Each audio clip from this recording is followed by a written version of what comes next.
On March 18th, about 18 months ago, in 2016, we were welcoming some friends in from out of town. The boys and I had been at school. Patrick had been received an award at Boy Scouts that night, and it was a normal, joyful Friday night. And when we got home from school, our friends the Montoyas had arrived, and we had a great night together, like we always do, and put the boys and the girls, they have 2 little girls, down to sleep far too late. And the adults started watching a movie and fell asleep on the couch. At some point, Christy and Zach made their way downstairs to the guest room, and Tom and I just stayed on the couch. We were just exhausted, and we have a 3-story house. It was about 4,000 square feet. And I woke up in the middle of the night, just by the heat of a raging fire right behind my shoulder, on the front porch, in the ceiling of the front porch. And within seconds, I was completely disoriented and literally in the dark, trying to wake up everyone in the household. I got Tom, my husband, I got him awake, and we were trying to put the fire out, because I think that's on impulse what any adult would try to do. And the fire was way too much, and it was doubling in size at a speed that we just couldn't even fathom, and I don't think anybody can fathom unless they've literally lived through a house fire. And we were able to get most everybody out. It was incredibly disorienting as we were running in and out of the house. Every time you walked into the house or ran into the house, you would run into things because you would be so disoriented. All the chemicals, all the smoke, you couldn't breathe. You didn't know what floor you were on, you didn't know what room you were on, and this is a house that we cleaned and we lived in for years and years and years. You're just a stranger in your own home. And finally the house pushed us out in a way that would not let us back in. It just turned into an inferno. We were not able to get our boys out.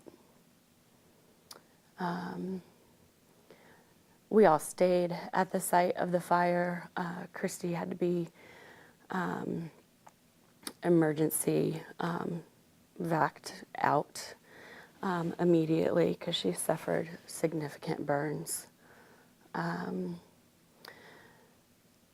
The paramedics were concerned about our O2 levels, and they were concerned about us going into cardiac arrest. And I really did not want to leave my home because I knew my kids. I knew where they were, and I didn't want to leave them. I think it became a choice between, again, life and death for the second time, or maybe the 11th time that night. So we did leave with the paramedics and went straight to the trauma unit at Roanoke Memorial, and then just hours later, were transported to the burn unit in Winston-Salem at Wake Forest. Since the fire, one of my mottos that I live by has become, we can do the hard things. And fire safety discussions, as well as a whole myriad of discussions within our family paradigms, are often difficult, and they're emotionally charged. And we have beliefs and values that we bring to those discussions, which makes them difficult to have. And one of my messages is that it's important to navigate with your family members, children, elderly, gosh, mentally handicapped, all kinds of people. It's important to engage these conversations and push through those hard places for the benefit of a different desired result.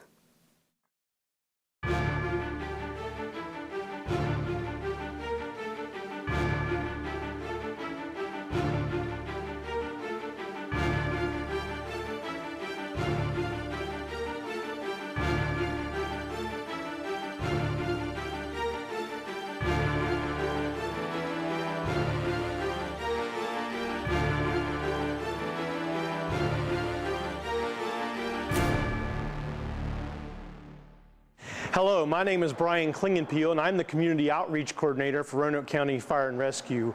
On average, 7 people die in home fires every day across the country. Typically here in Roanoke County, we average about 1 fire death every 2 years. However, recently those numbers have dramatically increased. Having a working smoke alarm in your home will double the chance that you get out alive in the event of a fire. Also important is to have developed and practiced a home fire escape plan. The National Fire Protection Association says that only 1/3 of American households have had a plan and practiced it. Another alarming statistic from the NFPA says that only 8% of people surveyed said that upon hearing the smoke alarm, their first thought would be to get out. In the event of a fire at your home, time is your enemy. You will have only about 3 minutes to wake up, grab your kids, grab your phone, and get outside. That's not a lot of time. So let's talk a little bit about the steps that you should take with your family to develop and practice a home fire escape plan. It's very important to meet as a family and make an escape plan. Yes, actually draw it out. Being sure to note 2 ways out of every room in the house. If one exit is blocked, you should know another way out. As stated earlier, working smoke alarms are a crucial part of the plan. There should be at least 1 alarm on every level of your home. Alarms should be tested once a month and the batteries changed at least once a year. If the alarm is older than 10 years, it needs to be replaced. If the alarm sounds at night while you are sleeping, roll out of bed, stay close to the floor, and check the bedroom door with the back of your hand. If the door is hot, you will need to find another way out. Stuff some clothing or bedding at the bottom of the door to keep the deadly smoke out, and go to your window. If your window is too high, stay near the window and wave a cloth or a flashlight out the window while yelling for help. An escape ladder is a good option, but should only be used in the event of a real emergency. If it's cool and there is no smoke, you can open the door. Stay low in case there is smoke in the house, and get out. Once outside, everyone will need to go to the family meeting place. It can be the big tree, the mailbox, or a neighbor's house. It's important to have a family meeting place to make sure that everyone got out safely so that no one makes the tragic mistake of going back in to find someone who may already be out. At the family meeting place, you can use your cell phone or a neighbor's phone to call 911. We make this call from outside the home so that we don't waste precious time inside where it's hot, smoky, and dark making the call.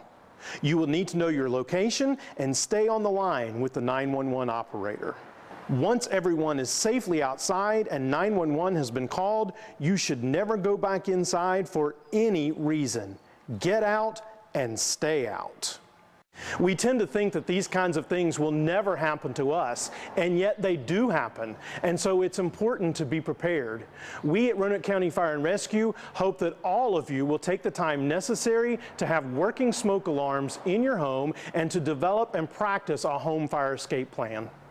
For more information on this or other safety topics, you can contact me, Brian Klingenpeel, the Community Outreach Coordinator for Roanoke County Fire and Rescue, at 540-777-8718 or online at roanokecountyva.gov/firerescue.